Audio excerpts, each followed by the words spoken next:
కోటి నిష్కాలు నీ మొగిడి మొహాన పోసా, ఇంకా ఏడాది కాలేదు అప్పుడే నన్ను ముంచేస్తున్నావు. ఇంటి పని చెయ్యటానికి అంత ఓపిక లేని దానివైతే నా సొమ్ము ఎందుకు తీసుకున్నారే? వెళ్ళు, పట్టుకురా నా డబ్బులు, నా కోటి టంకాలు నాకు పడేసి నీ దారిని నువ్వు పో. కొడుకును కూడా తీసుకుపోయేటైతే ఈ ధనం కూడా తెచ్చి ఇచ్చేసాయి. డబ్బు కావాలి, చాకరీ మాత్రం పనికి రాదు. ఎలా కుదురుతుంది? అవ్వా బువ్వా కావాలంటే వస్తాయా? అలా దులిపేస్తున్నాడు. తట్టుకోలేకపోయింది. స్వామి అంటూ అడ్డుపడింది. నేను పని చెయ్యలేక ఏడవటం లేదయ్యా, నా కొడుకు పాము కరిచిందట, అడవిలో చచ్చిపోయాడు. వాడిని చూసొస్తానయ్యా, ఒక్కసారి ఈ పూటకి అనుమతి ఇవ్వండి. నువ్వు కాటికి తీసుకుపోయి ఓ మూల పూడ్చిపెట్టే వస్తా. కన్న తల్లి నైనందున అదైనా చెయ్యాలి కదా అని గొల్లున వినిపించింది. నెత్తి నోరు మోదుకుంది. బ్రాహ్మణోత్తముడు ఇదేం వినిపించుకోవట్లేదు, అలా కఠినంగా ఉన్నాడు. కోసి నీసురాల దుర్వార్తలు చెప్పకు, కళ్ళబుల్లి కబుర్లు ఏడుపులు నా దగ్గర కాదు. పని చెయ్యడానికి, పని ఎగ్గొట్టడానికి మీరు ఎంత లేచి అబద్ధాలన్నా ఆడుతారు, ఎన్ని కట్టు కథలన్నా చెబుతారు. మీ అలగా జలం అందరూ అంతే, నాకు తెలియదా? జీతం తీసుకుని పని ఎగగొట్టడం మహాపాతకం. నరకానికి పోతావు. ఇది మరో రౌరవం. అక్కడ సరసరా కాగుతున్న నూనెలో నిన్ను ఒడియంలా వేయిస్తారు యమభటులు, తెలుసా? ఆపై జన్మలో కుక్కుటంగా పుడతావు. కూలి డబ్బులు తీసుకొని పని ఎగ్గొడితే ఇదే శిక్ష. అయినా నా పిచ్చి కానీ మీ దగ్గర ధర్మపన్నాలు పనికొస్తాయా? ఈ ఊసర క్షేత్రంలో వ్యవసాయం చేసినట్లే. ఇదిగో ఆఖరిసారి చెప్తున్నా, నీ ఇష్టం. పాపము పరలోకం లాంటి భయాలు ఏమైనా ఉంటే ఒళ్ళు వంచి పని చెయ్యి, లేదంటే దయ చెయ్యి. మహానుభావ, కాసింత కరుణించు, దయ చూపించు, అనుమతించు అని ఎగ్గొట్టి వస్తాను అని పని ఎగ్గొట్టి వచ్చి వెళ్ళిపోను. ఇప్పుడే వస్తా, నా మాట నమ్ము. కొడుకు చచ్చిపోయాక మిగతా పని పూర్తి చేసి వెంటనే వచ్చేస్తా. కాదనకు, అనుమతించు అంటూ కాళ్ళ మీద పడింది. కాళ్ళు అందకుండా విప్రుడు 2 అడుగులు వెనక్కేశాడు. కళ్ళు ఎర్రజే. రాశీదానా, నీ కొడుకు ఏమైతే నాకేమిటే? ముందు చేతిలో పని పూర్తి చెయ్యి. పిచ్చేషాలేశావో జాగ్రత్త. నా కోపం తెలుసు కదా, కమిచి దెబ్బలు తగులుతాయి అని హెచ్చరించి లోపలికి పోయాడు. తలుపులేసుకు మాధవీదేవి కంటికి మంటికి ఏకధాటిగా ఏడ్చింది. అరిసిపోయి సొమ్మసెల్లింది. కాసేపటికి తేరుకుంది, ధైర్యం తెచ్చుకుంది. గబగబా పనులన్నీ పూర్తి చేసి చీకటి పడిపోయింది. బ్రాహ్మణుడికి పక్క సర్దింది. ఆయన వచ్చి విశ్రమించాడు. నిద్ర పట్టే వరకు కాళ్ళు పట్టాలి. పడుతోంది. అప్పటికి దయ కలిగింది ఆ కపట బ్రాహ్మణుడు. ఇప్పుడు వెళ్ళు, నీ కొడుకుని చూసుకో. చచ్చిపోయాడు అంటున్నావుగా, వెళ్ళు.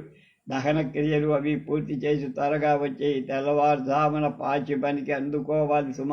ఆలస్యమైతే ఊరుకునేది లేదు, వెళ్ళిరా అన్నాడు. అనబడేమిటి? అడవిలోకి పరుగు తీసింది ఆ పిచ్చి తల్లి. అసలే కారు చీకటి, పైన కన్నీరు ధార తెలియట్లేదు. కాళ్ళు చీరుకుపోతున్నాయి. ఎక్కడికి వెళుతోందో తెలియట్లేదు. అయినా పరుగులాంటి నడక. పుత్రగా రోహిత అని ఓపిక కొద్దీ అరుస్తోంది. ఎలుగెత్తి పిలుస్తోంది. బ్రాహ్మణ బాలకులు చెప్పిన చెవు పక్కన పుట్ట చేరుకుంది. దిక్కు ముక్కు లేని అనాథ శవంగా పడి ఉన్న కొడుకుని చూసింది.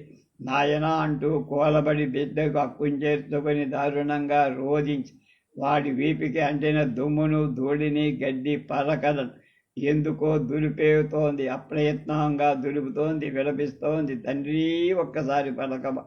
అమ్మానవా. ముఖంలోకి ముఖం పెట్టి పిచ్చిదానిలా పలవరిస్తుంది. కుదిపేస్తోంది. ఒక్కసారి ఒడిలో వదిలేసింది. 2 చేతులతో ముఖం కప్పుకొని బోరుమంది. వాటి మీదకి ఒరిగిపోయింది. మహారాజా, ఎక్కడున్నావయ్యా? చూడు, నీ కొడుకు ఏమయ్యాడు? నాకు ప్రాణాలుండి కూడా ప్రాణాల కంటే తీపనే వాడివి. నన్ను విడిచి వెళ్ళిపోయాడు అంటూ మళ్ళీ రోహితుడి ముఖాన్ని తన చేతిలోకి తీసుకుంది. కొన ఊపిరి ఉందేమో, బతుకుతాడేమో అని ఆశగా పరిశీలించింది. నోరు విడదీయటానికి ప్రయత్నించి ముక్కు దగ్గర వేళ్లు కదిపి చూసింది. కనురెప్పలు విప్పార్చింది. మంచు ముద్దలా గడ్డకట్టుకుపోయిన శరీరాన్ని తడిమి చూసి అరికాళ్లలో రుద్ది వేడి పుచ్చించే ప్రయత్నం చేసింది. విఫలమయ్యింది. అయ్యో అంటూ మీద పడి ఏడ్చింది. స్పృహ కోల్పోయి. తథా పశ్చన్ముఖం తస్య భూయో జీవిత శంకయ నిర్జీవ వదనం జ్ఞాత్వా మూర్ఛితా నిపాతతః. అంతలో తేరుకుంది పిచ్చి ధోరణి పడింది. నాయన రోహిత, ఇక నిద్ర చాలు లేవయ్యా, అది గడవి అర్ధరాత్రి అయ్యింది. నీ మిత్రులంతా ఇళ్లకు వెళ్ళిపోయారు. భూత ప్రేత పిశాచాలు అరుస్తున్నాయి. భయం వెయ్యడం లేదా? లేనాయనా, మనం కూడా ఇంటికి పోదాం. ముంకకు పలకవు. ఇదేమయ్యా, నా మీద కోపం వచ్చిందా? నీ కన్న తల్లినిరా నేను, గుర్తుపట్టలేకపోతున్నావా? రాజ్యం పోయినా, భర్త నన్ను అమ్మేసినా, దాసిత్వం సంక్రమించినా కేవలం నిన్ను చూసుకొని బ్రతుకుతున్నారా? ఇలా దగా చేసి వెళ్ళిపోతావు అనుకోలేదురా. దేశత్యాగాత్ రాజ్యనాశాత్ పుత్ర భర్తరాస్వనిక్రయాత్ యుద్ధాసీత్వాచ్చ జీవామి త్వాం దృష్ట్వా పుత్ర కేవలం. నీ జాతకం అమోఘమని, దీర్ఘాయుష్యమని, మహారాజవుతావని, పుత్ర పౌత్రాభివృద్ధిగా వంశం నిలబెడతావని, మహావీరుడిపై దాన ధర్మాలు చేసి కీర్తి గడిస్తావని, తల్లిదండ్రులను సంతోషపెడతావని దైవజ్ఞులు లెక్కలు కట్టి చెప్పిందంతా అబద్ధమైపోయిందా? నీ అరచేతుల్లో అరికాళ్లలో కనిపించే చక్ర మత్స్య కలశ చామర చిహ్నాలు అన్నీ వ్యర్థమైపోయినట్టేనా? సాముద్రిక శాస్త్రాన్ని పరిహసించినట్టేనా? రాకుమారా, నీ రాజ్యమేమైంది? మంత్రులేది? సింహాసనం ఎక్కడ? ఛత్ర చామరాలేవైనా? నీ సైన్యమేది? అయోధ్య ఏది? భవనాలేవి? రథాశ్వగజాలేవి? ప్రజలేరి? నీటిని అన్నిటినీ విడిచిపెట్టి, నన్ను విడిచిపెట్టి ఎక్కడికి వెళ్ళిపోయావురా? నాదా, ఎక్కడ ఉన్నావు? త్వరగా రావయ్యా. నీ కొడుకును కడుపారగా చూసుకోవయ్యా. నిన్ను కౌగలించుకొని తన బొట్టుని, నీ గుండుని, అరటి పండిన అంటించిన పేపుత్రుడు నిర్జీవంగా నేల మీద పడి ఉన్నాడు. వచ్చి కౌగలించి ఎత్తుకోవయ్యా. కస్తూరి చందనాలు పులుముకొన్న దేహాన్ని దుమ్ము ధూళి అంటుతాయని దంకుతున్నావా? ఇది మన కొత్త. ఇవాళ దంకడానికి మంటి తింటున్న బిడ్డని నోటిలో నోరు పెట్టి ముడ్డాడిన వాళ్ళం కాము. ఇవాళ నీ ఆ ముఖం మీద ఈగలు ముసురుతున్నాయి, ఒంటి మీద పొరుగులు పాము. నాథా, ఏ జన్మలో ఏ మహాపాపం చేశానో ఈవేళ ఇలా ఒంటరిగా ఫలం అనుభవిస్తున్నా. నువ్వు కూడా దగ్గర లేని సమయంలోనే దారుణం ఇలాగ జరగాలి. స్వామి, నువ్వు పలకవు. తనయా, నువ్వు పలకవు. నాదకేది దిక్కు? దైవమా, ఏమిటి ఈ విషమ పని? హరిశ్చంద్రుడి భార్యకు మరణదం. మాధవీదేవి విలాపాలు అడవిలో మారులో గింగిరులు తిరుగుతుండగా నగర పాలకుల చెవికిపో. వాడు ఆశ్చర్యపోతూ పరుగున వచ్చి, ఎవరివమ్మా నువ్వు? ఈ బాలుడెవడు? నీ భర్తెవరు? ఈ అర్ధరాత్రి అడవిలో ఇలా రోధిస్తున్నావేం? ప్రశ్నలు గుచ్చి అడిగారు. సమాధానం లేదు. ఏడుపు లేదు. స్పృహ కోల్పోయి బెర్ర బిగిసిపోయి వాళ్లకు అనుమానం వచ్చింది. శరీరాలు రోమాంచితమయ్యాయి. మరోవైపు భయము ఆవరించింది. పరస్పరం గుసగుస. ఇది స్త్రీ కాదు, పిశాచి, బాలఘాతిని. లేకపోతే ఇలా అర్ధరాత్రి అడవిలో ఒంటరిగా కూర్చుంటుందా? భక్షించడం కోసం ఎవడో బాలుణ్ణి ఎత్తుకొచ్చింది, చంపేసింది. కాసేపట్టు తినేస్తుంది. అందరూ కూడబలుకొని ధైర్యం చెప్పుకొని ఆమె జుట్టు పట్టుకున్నారు. ఇద్దరి చేతులు వెనక్కి విరిచి పట్టారు. ఒకడు పీక పట్టాడు, లాక్కుపోయారు. ఎవరో కేచరి నగర ప్రాంతంలో తిరుగుతోందని జనం చెప్పుకుంటుండగా విన్నాం. ఇంత కాలానికి పట్టుకున్నామనుకుంటూ ఆమెను తీసుకుపోయి శ్మశానంలో ఉన్న చండాలుడికి అప్పగించారు. ఒరే చండాలుడా, నగరానికి అటు చివర అడవిలో దీన్ని పట్టుకున్న వెంటనే దీన్ని సంహరించండి. చండాలుడు ఆమె ఎగాదిగా చూశాడు. అబ్బో, ఈవిడ నేను ఎరుగుదాను. మీరెవరూ ఇంతకుముందు చూడలేదా? ఈవిడ ఎప్పటికి ఎంతమంది పసిబిడ్డల్ని కడుపులో పెట్టుకుందో లెక్కలేదు. పోనీలండి, ఇప్పటికైనా పట్టుకొని మంచి పని చేశారు. పుణ్యము కీర్తి మూట కట్టుకున్నారు. ఇక మీరు వెళ్ళండి. ఈవిడి కథ నేను చూసుకుంటానని చండాలుడు నగర పాలకులను పంపారు. బ్రాహ్మణ స్త్రీ బాల గోబధలు చేసినవాడు, బంగారం దొంగిలించినవాడు, నిప్పు పెట్టినవాడు, దారి దోపిడీ చేసినవాడు, మద్యపానం చేసినవాడు, గురుభక్తిని అనుభవించినవాడు, మహాజనంతో నిరోధించినవాడు వధార్హుడు. ఈ పనులు చేసింది బ్రాహ్మణుడైనా స్త్రీ అయినా వధించడంలో పాపం లేదు. ఈవిడే నేను సంహరించాల్సిందే అనుకున్నా. ద్విజ, స్త్రీ, బాల, గోఘాతి, స్వర్ణస్థేయీ చయో నర అగ్నిదో వర్త్మఘాతీ చ పుణ్య మధ్యచో మధ్యపో గురుతల్పక మహాజన విరోధీ చ తస్య పుణ్యప్రదో బల. ద్విజ స్యాపి స్త్రియో వాపి న దోషో విద్యతే వదే. ఆవిడ కాళ్ళు చేతులు కట్టేసి పలుపు తాడులా సావబాద. చేతులు లాగాయి. సేవకుణ్ణి పిలిచాడు.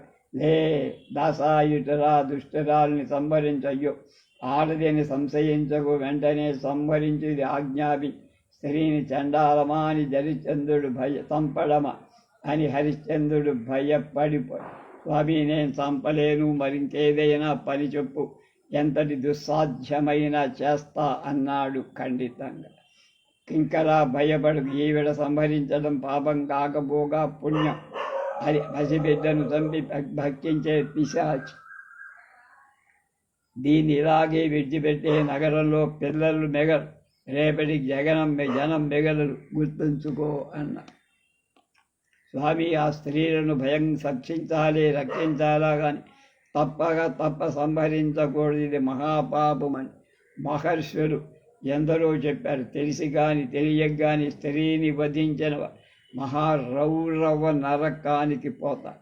ఒరి సేవక, నాకు నీతులు చెప్పకు, అత్తే మాట్లాడక కత్తెందుకు, ఒక్క దెబ్బతో సంహరించి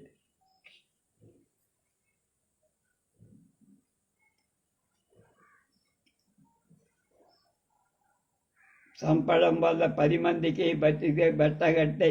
అది పాప ఒకరిని చంపడం వల్ల. నోరు మూసుకొని నేను చెప్పింది చెయ్యి, బాలఘాతికని సంభవి. చండాలాధిపతి స్త్రీని వధించను అనేది నా నియమం. ఇది నాకు అధర్మ వరదం.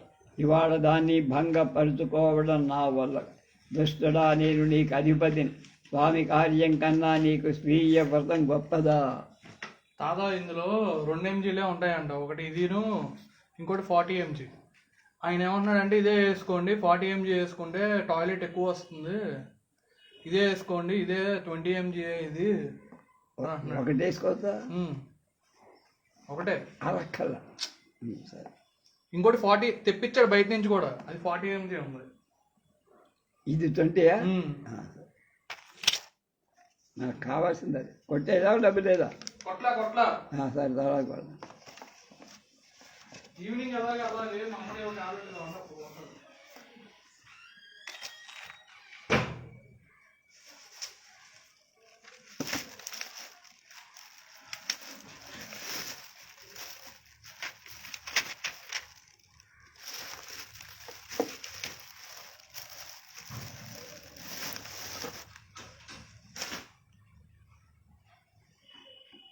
ఏరా చండాలుడికి కింకరుడు అయి ఉండి రాజుగారిలా కబుర్లు చెబుతున్నావా? దేవతల మాట కూడా ఎత్తుతున్నావు, సిగ్గులేదా? అంత పాపభమయమే ఉంటే చండాలుడి దాసుడికి ఎందుకు అయ్యావు? పెద్ద కబుర్లు చెప్పకు. ఇదిగో ఖడ్గం, అందుకో దీని శిరస్సును పద్మల్లా తుంచేయి అని కటారందించాడు వీరబాహు. అధ్యాయం 25 శ్లోకాలు 80తో. హరిశ్చంద్రుడు భార్యాపుత్రులను గుర్తెచ్చి హరిశ్చంద్రుడు తప్పించుకోలేకపోయాడు. కత్తందుకున్నాడు, సిగ్గుతో తలదించుకున్నాడు. వనితానేనొక పాపాత్ముణ్ణి ఇటు వచ్చి నా ముందు కూర్చొని శిరస్సు ఖండిస్తే ఈ చెయ్యి నిన్ను చంపగలుగుతుందేమో చూస్తా. అపవిత్రో విశ్యతాం అత్రోపవిశ్యతాం బాలి పాపస్య పురతో మను శిరస్తే ఛేదయిష్యామి హంతుం శక్నోతి చేత్తకరః. ఖడ్గం చేతపట్టుకొని 2 అడుగులు ముందుకు వేశాడు. ఆవిడ తన ధర్మపత్నిని అతనికి తెలియదు. ఆయన తన భర్త అయిన ఆవిడికి. అప్పటికేం జరుగుతుందో గ్రహించిన మాధవీదేవి హీనస్వరంతో ఇలా అన్నది: చండాలా, చనిపోవడానికి నేను సిద్ధం, సంహరించి. అయితే నాదొక చిన్న విద్య. నా కన్న కొడుకు సాయంకాలమనగా చనిపోయాడు. ఇక్కడి దగ్గరలో శవమై పడి ఉన్నాడు. పాము కరిచి ప్రాణాలు వదిలే. వాడిని తీసుకొచ్చి కాటి కాపలా కనుక నీకు అప్పగిస్తాను. త్వరలోనే వచ్చేస్తా, ఆలస్యం చెయ్య. నువ్వు కత్తి పట్టుకుని అలాగే నిలబడు. రాగానే శిరస్సు ఖండించు. దయచేసి ఈ చిన్న అవకాశం నాకు అనుమతించని అభ్యర్థించింది. హరిశ్చంద్రుడు సరే అన్నాడు. హా పుత్ర, హా పుత్ర, హాశిషు అంటూ పరుగుది బాలుడి శరీరాన్ని భుజాన మోసుకు తీసుకెళ్ళి దించింది. మహారాజా, ఎక్కడున్నావు? నీ ప్రియపుత్రుడు చనిపోయాడు, ఇప్పుడు నేను చనిపోతున్నా అంటూ బూర్మ. హరిశ్చంద్రుడు విన్నాడా కానీ బొంగురు పోయిన ఆ కంఠస్వరాన్ని పోల్చుకోలే. నలిగి చెరిగిపోయిన చిక్కి శల్యమైన శరీరం, ముఖమంతా ఆవరించిన జుట్టు, అసలే చీకటి, రూపము గుర్తుపట్టలేకవని. బాలుడి శవం మీద కప్పిన వస్త్రాన్ని తొలగించి చూశారు. రాజచిహ్నాలు ముఖంలో స్పష్టం. చంద్రబింబం లాంటి కళ్ళు, దొండపండుల్లాంటి పెదవులు, ఎత్తైన భుజాలు, పొడవైన చేతులు, విశాల వక్రతనం, పెద్ద పెద్ద అరచేతులు, పొడవైన వేళ్ళు, బలిష్టమైన కంఠసీమ, మృదువైన పాదాలు, లోతైన బొడ్డు. అయ్యో ఎంతటి అందగాడ్రా వీడు! ఈ పసివాడు అన్ని రాజలక్షణాలే. ఏ గొప్ప వంశంలో జన్మించాడు? దుర్విధి పాలపాశంగో లాక్కు వెళ్ళిందని విచారించ మనస్సులో రోహితుడు మెదిల. అచ్చం నా కుమారుడు అలాగే ఉంటాడు కదా. ఇదే వయస్సు, ఇదే రూపం, దాసిగా నా భార్య ఏ అవస్థలు పడుతోంది. రోహితుడిని ఎలా పోషిస్తుందో అనుకున్నాడు. స్థాణువై నిలబడ్డా. చండాలా, వీడు నా బిడ్డ. కృష్ణ సర్పరూపంలో వచ్చి యముడు తన్నుకుపోయా. వీడి తండ్రి ఎక్కడున్నాడు తెలియదు. నాకు ఈ దురవస్థ వచ్చి అంటూ శవాన్ని గుండెలకు హత్తుకొని బాబులు మంది. దుర్విధి, రాజ్యం పోగొట్టావు, భార్యాభర్తల్ని విడగొట్టావు, నన్ను దాసీంచేశావు, భార్యాపుత్రుల్ని అమ్ముకోవాల్సిన దుర్గతి కల్పించావు, రోహితుడిని పొట్టబెట్టుకున్నావు. రాజర్షి రాజహరిశ్చంద్రుడు ఇంతకన్నా నువ్వు చెయ్యగలిగిన హాని ఏమని? ఆ మాట చెవికి సోగానే హరిశ్చంద్రుడు అదిరిప తన భార్య, తన పుత్రుడు అయ్యో పుత్రక అంటూ కూలబడ్డాడు. ఆ అరుపుతో మాధవీదేవి గుర్తించింది. హరిశ్చంద్రుడు అయ్యో అంటూ మూర్ఛపోయి. కొంతసేపటికి హరిశ్చంద్రుడు తేరుకున్నాడు. బోరు బోరున ఏడ్చేశాడు. తనయా, ఇక నన్ను నాన్నెవరు పిలుస్తారా? దుమ్ములో ఆడుకొని పరుగున వచ్చిన ఒడిని ఎవరు మలినపరుస్తారా? నిన్నొక వస్తువుగా అమ్ముకున్న దుర్మార్గుండి నాకు ఈ శాస్తి జరగాల్సిందే అంటూ బాలుని హృదయానికి హత్తుకున్నాడు. నిశ్చేష్టుడై స్పృహకు మహారాజ్ఞి స్పృహలోకొచ్చింది. హరిశ్చంద్రుడు కనిపించాడని ఆనందించారు. కన్న కొడుకు శాశ్వతంగా కనుమరుగయ్యాడని విలపించారు. దారుణంగా నలిగిపోయి కనిపించని దేవుడి మీద పట్టరాని కోపం.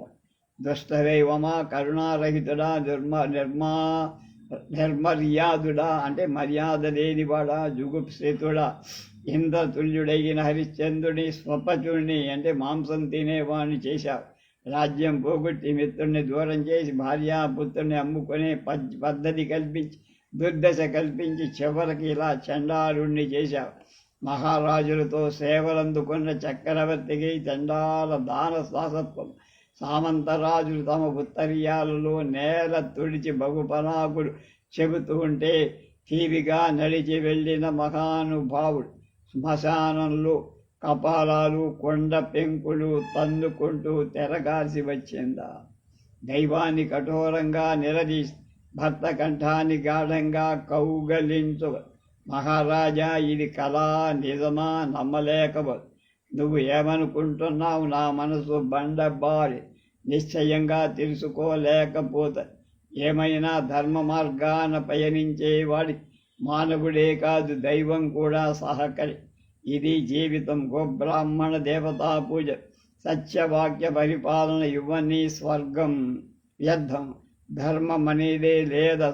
ఇక సత్యము, రుజువర్తన, దయ ఇత్యాదుల గురించి మాట్లాడతారా? వాటిని పెట్టుకున్నందుకు కదా నువ్వు రాజ్యం పోగొట్టుకొని. నాస్తి ధర్మ కుత సత్యం, నా ఆర్జవం నా సుశంసత, యత్రం ధర్మ పరమ స్వరాజ్య దత్ అవరోపిత. హరిశ్చంద్రు వేడిగా నిట్టూర్చాడు. తాను చండాలత్వం ఎలా పొందింది చెప్పాడు. రోహితుడు ఎలా మరణించింది తెలుసుకున్నాడు. ఇద్దరు కొడుకును ఆలింగనం చేసుకుని పిచ్చి పట్టిన వాళ్ళ ముద్దుల్లో ముంచేశారు. కాసేపటికి తేరుకున్నాడు. కర్తవ్యం గుర్తు చేసింది మహారాజా, చండాలుడి ఆజ్ఞ నిర్వర్తి. ఇదిగో నీ ఎట్ట ఎదుట కూర్చున్న నా శిరస్సు ఖండించు. స్వామి ద్రోహము, అసత్యం నీకు అంటకుండుగాక, లే ఖండించు అంది. దేవి, ఇంత నిష్ఠుర వాక్యాలు ఎలా పలికావు?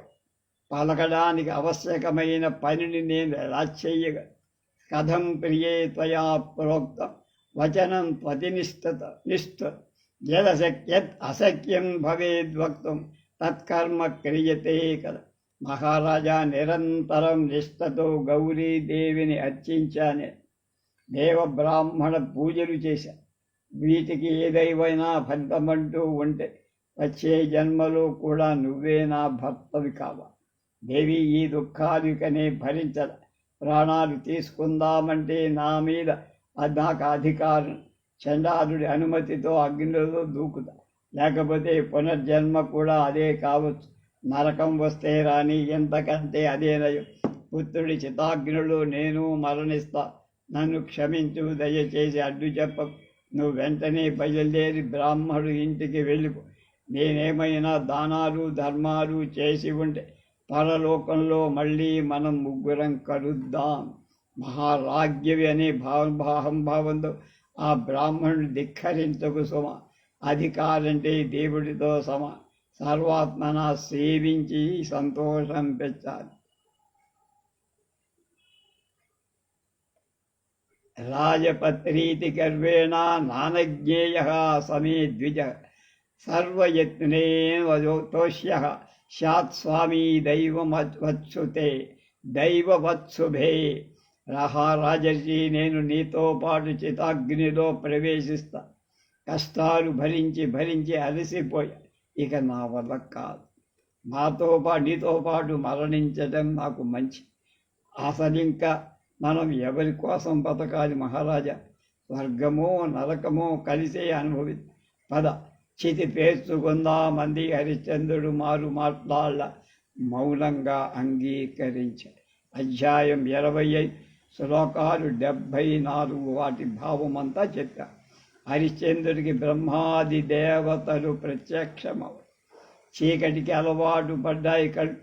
శ్మశానంలో సగం కాలి ఆరిపోయిన కట్టెల్ని పోగేసి చితి పేర్చాడు హరిశ్చంద్రుడు. హరిశ్చంద్రుడు తనయుణ్ణి ఎత్తుకువచ్చి దాని మీద పడుకోబెట్టి ఇద్దరూ చేరువగా నిలబడ్డారు. చేతులు జోజించి కళ్ళు మూసుకొని పరమేశ్వరుని ధ్యానించారు. శతాక్షి జగదీశ్వరి పంచకోశాంతరగత పుచ్చ బ్రహ్మస్వరూపిణి శుక్ల రక్తాంబర పరిధాన కరుణా రససాగర నానా ఆయుధధర అంబా జగత్పాలన తత్పర. కరుణించు తల్లి, తెలిసి కాని తెలియక కాని చేసిన అపరాధాలని క్షమించు మాతా అన్నారు. అలా ప్రార్థిస్తుండగానే ఇంద్రాది దేవతలు ప్రత్యక్షమయ్యారు. యమధర్మరాజు గారికి అగ్రభాగాల నిలిచారు. ముందుగా బ్రహ్మ పలకరించారు. మహారాజా హరిశ్చంద్ర, కళ్ళు తెరుగు. నేను పితామహుణ్ణి, బ్రహ్మని. అడిగో యమధర్మరాజు స్వయంగా వచ్చారు. సకల దేవతలు వచ్చే ధర్మ మార్గాన విశ్వత్రయంలో మైత్రి కోరుకునే విశ్వామిత్రుడు వచ్చి, ఒక్కసారి కళ్ళు తెరిచి చూడు, మమ్మల్ందరినీ చూడు అన్నాడు మృదువు. రాజదంపతులు కళ్ళు తెరిచి చూశారు. నివ్వెరపోయి నిశ్చేష్టులయ్యి, భూజాని, నేను ధర్మరాజు, నిన్ను దర్శించటానికి వచ్చా. ఓరిమి, నిగ్రహం, సాత్వికత మొదలైన నీ సద్గుణాలకు ఎంతో సంతోషించి, చక్రవర్తి, నేను ఇంద్రుడు, సత్యనిష్టతో నీకు త్రిలోకాలు జయించాను. మిమ్మల్ని ఈ దివ్య విమానం మీద త్రిదివానికి తీసుకొని వెళ్దామని ఎవ్వరికీ అందని స్వర్గాన్ని మీరు సద్గుణాలతో సత్కర్మలతో స్వాధీనం చేసుకు. ఇది తన సంతోషాన్ని ప్రకటిస్తూ చితి మీద అమృత వర్షం కురిపి దాంతోపాటు పారిజాత పుష్పవృష్టి కూడా కురిసి దేవదుందుభులు మోగ. రోహితుడు సజీవుడై లేచికూర్చి చితి నుండి దూకి తల్లిదండ్రులను కౌగలించుకున్నాడు. ముగ్గురు దివ్య ఆభరణ, దివ్య వస్త్ర, దివ్య రూప విరాజితులయ్యారు. చక్రవర్తి, రండి, విమానం అధిరోహించండి, స్వర్గానికి వెళదామన్నాడు. దేవేంద్ర, నాకిప్పుడు ప్రభు ఒక స్వపచుడు. నేను అతడికి అమ్ముడు పోయిన దాసుడు. అతడి అనుమతి లేకుండా ఎక్కడికి రాదు అని హరిశ్చంద్రుడు సున్నితంగా తిరస్కరి. అప్పుడు యమధర్మరాజు నవ్వుతూ, మహారాజా, నేనేనయ్యా ఆ చండాలుడి. ఇదంతా మాయా కల్ప. చుట్టూ ఒక్కసారి చూడు. ఇప్పుడు నువ్వనేది శ్మశానం కాదు, ఏది ఆ గుడిసెక్కడ, అంతా నా మాయా వట్టి కల్పన అన్నారు. చక్రవర్తి ఈ విషయం అర్థమైంది కదా, ఇంకా విమానం అధిరోహిస్తారా? మీ పుణ్యాలకు ఫలంగా స్వర్గ సుఖాలు ఎదురుచూ. దేవేంద్ర, నీ సౌమనస్యానికి ధన్యవాదాలు. నాదొక విన్నపం. నా కోసం ప్రజలు ఎలా ఉన్నారు, నా కోసం ఎంతగా పరితపిస్తున్నారు. వాళ్ళని దిక్కులేని వాళ్ళని చేసి నేను స్వర్గానికి రావటం న్యాయమా, భావ్యమా? భక్తుల్ని అనురక్తుల్ని విడిచిపెట్ట బ్రహ్మహత్య, సురాపానం, గోవధ, స్త్రీవధలతో సమానమైన మహా అంచే వాళ్ళు లేని స్వర్గమైనా నాకు అక్కర్లేదు బాబు, వాళ్లతోనైనా నరకానికి వెళతా అన్నారు. బ్రహ్మహత్య, సురాపానం, గోవధం, స్త్రీవధస్తథ తుల్యమే భిర్మహత్వా భక్త త్యాగాదుదాహుడ యది తే సహితా స్వర్గం మయా యాంతి సురేశ్వర తతో హమాపి యస్యామి నరకం వాపి తైః సహ. హరిశ్చంద్ర, నీ హృదయం బాగా అర్థమైందయ్యా మాకు.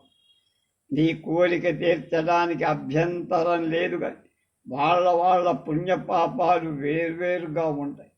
ఒక్కరిది ఒక్కొక్క చరిత, ఒక్కొక్కరు. అందరూ నీతో పాటే సామూహికంగా స్వర్గ సుఖాలు అనుభవించడం అనడం సమంజసం కాదయ్యా. ఎవరికి ఏదో నిర్ణయించడానికి అర్హతలే కొలబదు. అంచేత అందరికీ స్వర్గం అంటే ఎలా కుదురుతుందయ్యా అని సంశయం వెలిబచ్చాడు ఇంద్రుడు. దేవేంద్ర, ప్రజల ప్రభావం వల్లనే రాజు రాజ్యభోగాలు అనుభవిస్తారు. యజ్ఞయాగాలు, దాన ధర్మాలు చేసి ఏవి చేసినా వాళ్ళ సహాయంతోనే, వాళ్ళ ప్రభావంతోనే రాజు చేస్తాడు. నాకు ఇవాళ దక్కుతున్న పుణ్య ఫలాన్ని కారణం నా ప్రజ. అంచేత వాళ్ళని విడిచిపెట్టి నేను స్వర్గానికి రాలేదు. నేను చేసుకున్న పుణ్యం, తపస్సు ఏదేమన్నా కొంచెమైనా ఉంటే వాళ్ళతో కలిసి అనుభవించటమే నా ఇష్టం, మతం, అభిమతం. నేను చేసిన సత్కారాల ఫలంగా స్వర్గలోక బహుకాలం నివసించే అవకాశం దొరికితే దాన్ని ప్రజలతో పంచుకోవడం వల్ల అది ఒక్క రోజుకు తగ్గిపోయినా నాకు ఇష్టమే, సంతోషమే. దయచేసి నా కోరిక మన్నించు. భుంక్తే శక్కర రుపో రాజ్యం ప్రభావాత్ ప్రకృతే ధ్రువం యజతే చ మహారాజ్ఞై యజ్ఞై కర్మపూర్తం కరోతి చ తచ్చ తేషాం ప్రభావేన మయా సర్వమనుష్ఠితం తస్మాజ్జన్మమ దేవేశ కించిదస్తి మసుచేష్టితం దత్తమిష్టమధోజప్తం సామాన్యం తైస్తదస్తుతః బహులోకోపద్భోజ్యం చ ఫలం యన్మమ కర్మకం తదస్తు దివమత్యేకం తైః సమం తత్ప్రసాదతః. హరిశ్చంద్రుడి యుక్తిని దేవేంద్రుడు కాదనలేకపోయి సరే అంగీకరించారు. అందరూ కలిసి అయోధ్య చేరారు. చాతుర్వర్ణాలు గురుంకూడై హరిశ్చంద్రుడిని చూసి కేరింతలు కొట్టారు. ప్రజలారా, స్వర్గానికి తీసుకువెళ్తారండి. అతి దుర్లభమైన లోకం అది. ధర్మాన్ని పాటించినందుకు ఫలంగా లభిస్తుంది. త్వరగా తమలండి అన్నారు. హరిశ్చంద్రుడు కూడా ప్రజలను అలాగే. ప్రజలంతా ఆశ్చర్యచకితులై ఆనంద పరవశులై సంసార బంధాలతో కొట్టుకుంటున్న ప్రజానిక ఉత్తర మిత్ర బాంధవ సహితంగా స్వర్గానికి వెళ్ళడం అంటే సంబరపడ్డారు. అనూహ్యమైన ఆనందానికి లోనయ్యారు. అందరూ ఉన్నవాళ్ళు ఉన్నట్టు దివ్య విమానం ఎక్కేశారు. అధిరోహించుతుంటే అది దివ్య రూపాలైపోయాయి. వాళ్ళ రూపాలు మారిపోయి అద్భుతమైన దేవరూపాలు. హరిశ్చంద్రుడు అయోధ్య సింహాసనం మీద అభిషేకించి పురోహితుడిని కూర్చోబెట్టి ప్రజలను, మంత్రులను, సామంతులు యథార్హంగా సత్కరించి అందరి దగ్గర ఆప్యాయంగా సెలవు తీసుకొని దివ్య విమానం అధిరోహించి ఇంద్రుడి సరసన కూర్చున్న కామ గమన శక్తి కలిగిన ఆ సుందర విమానం చిరుగంటల చప్పుడు చేస్తూ ఆకాశంలోకి దూసుకు. అప్పుడు సర్వశాస్త్ర అర్ధవేత్ శుక్రాచార్య ఒక మంత్రం చదివారు. ఆహా, ఏమి ఓరిమి గొప్పతనం! ఓర్మి యొక్క గొప్పతనం ఎంత చదువుతుంది! ఆహా, ఏమిది ఆ దాన ఫలమహాత్మ్యం! హరిశ్చంద్రుడు ఇంద్రలోకానికి వచ్చి సాధు సాధు అన్న. అహో తితిక్షా మహాత్మ్యా, అహో దానఫలం మహత్, యదాగతో హరిశ్చంద్రో మహేంద్రస్య సలోకత. సౌనకాది మహర్షులారా, వ్యాస భగవానుడు జయలమే జయుడు సూర్యవంశ చరిత్రలో భాగంగా చెప్పిన హరిశ్చంద్రుడి కథ నేను మీకు యథాతథంగా విన్నవించి, దీని శ్రద్ధగా విన్నవాడు కష్టాలు దుఃఖాలు తొలగిపోయి సుఖాలు ఆనందాలు దొరుకుతాయి. స్వర్గ వాంఛతో సహా అన్ని వాంఛలు నెరవేర్తాయి. సంతానార్థులకు సంతానం కలుగుతుంది. భార్యార్థులకు గుణరూపశీలవతి భార్యగా, రాజ్యార్థులకు రాజ్యం దొరుకుతుంది అంటూ శృతి పలికాడు సూత మహర్షి. అధ్యాయం 27, శ్లోకాలు 42 భావం. అందుకనే హరిశ్చంద్ర నాటకం అంటే గాంధీ గారు ఎన్నిసార్లు చూశాడో లెక్కలే. ఆ సత్యవ్రతాన్ని ఆయన అవలంబించి మై ఎక్స్పెరిమెంట్స్ విత్ ట్రూత్ అనే తన ఆటోబయోగ్రఫీ అంటే తన స్వీయ చరిత్ర రాసుకున్నాడు. సత్యానికి అంత గొప్ప గౌరవం కల్పించిన హరిశ్చంద్రుడు మనం ఇప్పుడు చూసుకున్నాం. కథ అంతా విని ఆనంద పరవశుడై జనమేజయుడు కొంతసేపటికి తేరుకొని వ్యాస మహర్షి హరిశ్చంద్రుడి కథ అద్భుతావహంగా చెప్పారండి. అందులో ఆ మహారాజ్ జగదీశ్వరి భక్తుడల్లో, కళాక్షి శతాక్షి పాద భక్తుడల్లో, అలాగే అమ్మవారు శతాక్షి అంటే 1000 కళ్ళు అమ్మవారికి ఎలా వచ్చి ఎలా అయ్యింది ఆ వృత్తాంతం చెప్పిన జన్మకు సార్థకం కలిగించు. అమ్మవారి గుణాలు ఎంత విన్నా తనివి తీరదు కదా. ఒక్కొక్క పదం ఒక్కొక్క అశ్వమేధ ఫలితాన్ని ఇస్తుంది అన్నాడు. కోహి దేవ్యా గుణాన్ శృణ్వన్ తృప్తిం యాస్యతి శుద్ధధీ, పదే పదే అశ్వమేధస్య ఫలమక్షయ్యమశ్నుతే. జనమేజయ శుభప్రదమై శతాక్షి సంభవ గాథ ఏమిటో నేను చెబుతాను, జాగ్రత్తగా విను అన్నాడు. వ్యాసుడు ఏం చెప్పాడు రేపు తెలుసుకుందాం.